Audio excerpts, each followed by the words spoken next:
I'm Diana Falzone with NewsNation. Arick Fudali represents 11 Jeffrey Epstein accusers that are not publicly named. He joins us to discuss how his clients feel about President Trump weighing a pardon for Epstein accomplice and convicted sex trafficker of minors, Ghislane Maxwell. Thank you for your time, Arick.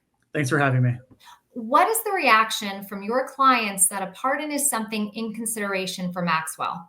It's beyond frustrating, Diana. I mean, it is so insulting. It's re-victimizing to these victims. It's important to remember that there has never truly been justice for these victims. They have been wronged at every single step of the way, going back decades. It started in the 90s when there was this sort of nonsense sham FBI investigation into Epstein that allowed him to continue to abuse young women. Then, of course, 2008, he gets the most ridiculous plea I think I've ever seen, where somehow he's allowed to continue and avoid prison and is allowed to continue to sexually abuse women, which he did even after having this plea in 2008. Then, of course, he's arrested, and finally the victims think, okay, now there's going to be justice. He's behind bars. What happens, of course, is somehow miraculously, coincidentally, he's allowed to kill himself in federal custody in federal jail. Then Ghislane Maxwell, finally, someone. It's important to remember, Ghislane Maxwell is the only person in the history of all this entire saga who's actually been held accountable, actually has faced justice for the abuse of so many young women. She had a fair trial. There was a jury of her peers. She was convicted of child sex trafficking, of tricking young women to be abused by Mr. Epstein. And now there's a consideration of a pardon so that perhaps President Trump can clear his name. I mean, it's just the most ridiculous thing. It is so offensive to me as someone who's representative of the victims, but I can't even truly speak for the frustration the victims feel. Arick, you just mentioned something about clearing President Trump's name. What do you mean by that? Well, I mean, if President Trump wanted to release the files, my assumption is that he would just release the files. This seems to be a very roundabout way of providing information. Remember, Ghislane Maxwell is someone who was accused and had allegations of perjury because she was allegedly lied under oath in 2016 in a deposition related to Jeffrey Epstein. Clearly, President Trump and his administration are seeking this as a means of having a limited release of information through their lens, through what they want to see. And, clearly both sides have an agenda. Clearly, the Trump administration wants to release information to the public without perhaps, that's also exonerating to President Trump. And Ghislane Maxwell, I assume, will say whatever she can to have a lesser sentence. She's already been moved to a lower security prison in Texas. So this seems like a sweet deal between the two. Of course, once again, the victims are being forgotten. Bill and Hillary Clinton have been subpoenaed to testify by the House Oversight Committee in its Jeffrey Epstein investigation. Since you have reviewed documents related to Maxwell and Epstein, what do you make of this? I'm not surprised, and and certainly former President Clinton is not immune to his association with Mr. Epstein as well. I was at the Ghislane Max trial. I listened in while flight logs were listed. I don't think there's any question whether former President Clinton had a relationship with Jeffrey Epstein, was on the flight logs, just as President Trump was, and a lot of very wealthy and powerful people were listed on those flight logs, some more surprising than others. So there's no question that Jeffrey Epstein had a very wide circle of very powerful and influential people. Anyone who's been listening to any of the victims or has paid attention at all would know that there's been so many names, there's so much information out there that it almost leaves me wondering why there's such a thirst for more information when really we could glean so much for what's already been alleged by so many victims. And you touched upon it that you have seen documents and obtained exhibits through the discovery process.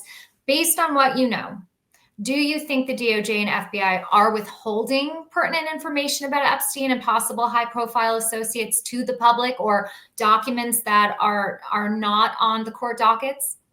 I can't say. I can't really answer that. What I can say is I recall a time, during the presidential campaigns when there was a lot of talk of releasing the Jeffrey Epstein files. I recall even people in Trump's administration and cabinet holding up a binder that apparently had some documents in it, said Epstein Volume 1 or something on it. So clearly there was at one point at least an attempt, or at least a pretend at an attempt, to release these files and have full clarity and full exposure. And something's changed. obviously, because the easiest thing to do would be just release those files and stop putting this in the news cycle. Stop forcing victims to turn on the TV and have to see Donald Trump and Jeffrey Epstein dancing together. Stop all this madness. Stop this re-victimization. Stop toying and stringing along the victims that there's going to be exposure and closure, and just release the files. Clearly, that's not the intent of this administration. I, of course, cannot opine or guess as to their motives or their reasons as to why they have not just quote unquote released the files and why they're going this route with Miss Maxwell, but it is what it is. You're speaking a lot about the victims and what they're enduring because of the media attention and seeing how this is playing out in the political sphere as well. How are your victims being impacted by all of this, emotionally speaking? Yeah, and of course I can't speak for all of them, but from my understanding of my conversations, it's a re-victimization. They're almost being exploited by both sides of the aisle. Both sides of the political aisle are exploiting these victims for their own gain. Both the left and the right are really just using victims, using the buzzword of Jeffrey Epstein, using the sort of the memification of Jeffrey Epstein, the fact that he's been so ingrained in our culture, unfortunately. And they're using that as ploys for their own self-fulfillment, for the left to make the right look bad, for the right to make the left look bad. And it's really gross. And these victims, I haven't heard a single politician or a single pundit really mention the victims. I've just heard a lot of name calling, a lot of, mud throwing, but no one's really recognized, the actual catastrophic impact that Epstein and his circle and his enablers and his facilitators have had on these victims for decades. And I've spoke to my clients many times, and they've been afraid of Jeffrey Epstein and his orbit for decades, even beyond the grave. Mm-hmm. So they're still victimized. They still have to see his face every time they turn on the TV, the radio, every time they log onto the internet. And it's gross. And I really would like there to be an end to this. Just either release the files or don't, but let's stop talking about this. Please, let's not give Miss Ghislane Maxwell any leniency. She is a convicted child sex trafficker, and she belongs behind bars. Do you see any value in her testifying? No, I see zero value in her testifying because she can't, when two people have an agenda, it can't be trusted. And I have trusted absolutely nothing that's come out of any Epstein investigation, and certainly not as it relates to this administration or really any administration for that matter. The public has never been told the truth about Epstein. The public has been thwarted. The victims have been lied to. The victims have been tricked. The victims have been led on. There's never been any clarity. There's never been any honesty as it relates to Jeffrey Epstein. And I expect that to continue with anything Ghislane Maxwell will get. Remember, if she's going to talk, I assume it's going to be as some sort of deal, some sort of pardon. She's already gotten something. I don't know why she's now in a minimum security prison in Texas. I'm not familiar with those circumstances. So obviously something is happening there. And so long answer to your question is absolutely not. I do not trust anything that comes out of this Epstein investigation. And when you speak about your clients being fearful of the associates of Epstein and even Epstein from beyond the grave, hypothetically, let's say Maxwell is released. Are they afraid of that possibility for their safety? That would be an absolute travesty of justice. It would be one of the grossest injustices I've seen, certainly in this century, from what I could gather. If Ghislane Maxwell is given a pardon and allowed to be released without any other circumstances in exchange for her speaking about her quote unquote truth about Jeffrey Epstein and who enabled him, that would be absolutely devastating. I can't even fathom what my clients, the victims, would think if that were to happen. That's sort of a worst case scenario here. And if that's actually the reality of what's yet to come, I don't know how the administration defends that or anyone could possibly defend releasing and pardoning a convicted child sex trafficker.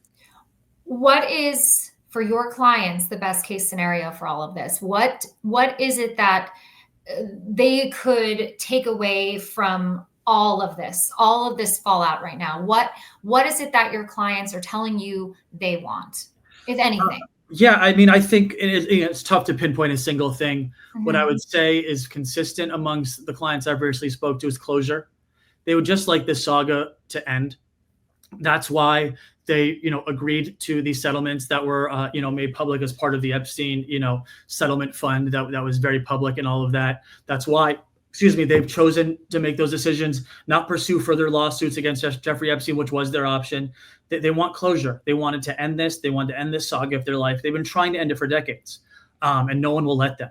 none of them are choosing to make this more public. You don't hear any of the victims being interviewed on TV or them volunteering to be heard at any government or congressional hearing. You don't hear them being volunteering to be on Fox or CNN or anything like that. They don't want any of this. They want closure, and they want justice, and they want to move on with their lives.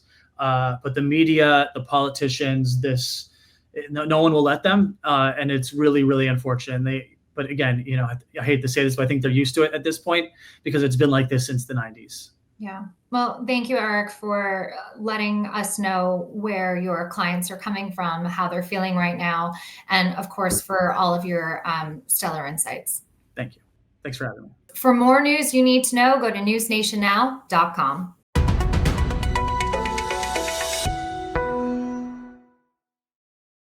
Thank you for watching. Subscribe below and download our NewsNation app right now on your phone, and you will get fact-based, unbiased news for all Americans.